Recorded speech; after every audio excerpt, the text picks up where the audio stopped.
Hi, it's me again with Corel Tips and Tricks, and I just did a video on the bounding box macro by Eskimo, and he mentioned to use the bounding box no form, and I did it and it worked. And if you want to, you can watch his video or watch this one, and you really need to watch the first one first. But with this, without a form, you can click on something and put a bounding box around it without opening up the form. So I took a little further and made a hotkey for it. So with something selected, I hit one key on my keyboard. So I wanted to go a little bit further and make a macro using his bounding box in my macro. So I'm going to go to, I can actually get rid of this for a second. Go record macro. I'm going to call it backup page. Now I'm start recording. So I'm going to hit his macro keystroke that I made. I'm going to take it a little further. I'm going to select both of them. I'm going to go EC.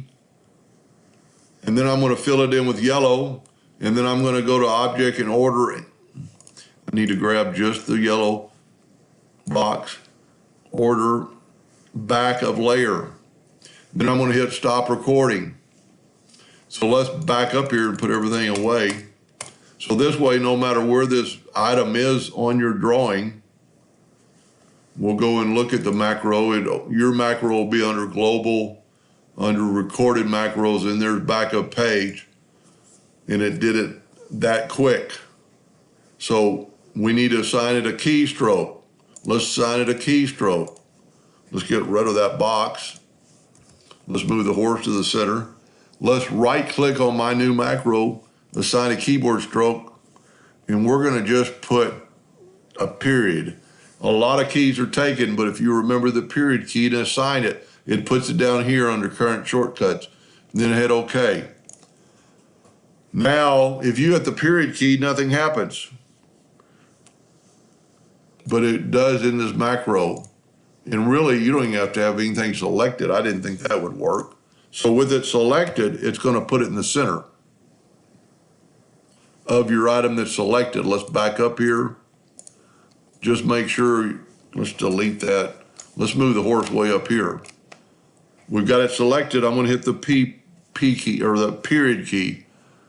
This is cool. This is going to save me a lot of time. Let's just play around with this and make sure it works. Let's rotate the horse different directions and hit the P key, the period key. If you wanted to see, especially when you bring in a graphic and you need to see if there's any white background, this is cool. I mean, it's like I did yesterday with the deal, but on the other one, you know, this is just another way to learn how to create macros. You know, the old way, here's one stroke, two strokes, three strokes, four strokes. Now, we did it yesterday with a macro. So either one of them are going to work. Like I, made the whole page yellow yesterday, if you remember that. And I made keystrokes to turn it on and off. But this is pretty cool. Anyway, kind of play around with that. Hope that helped a little bit. Thank you for watching.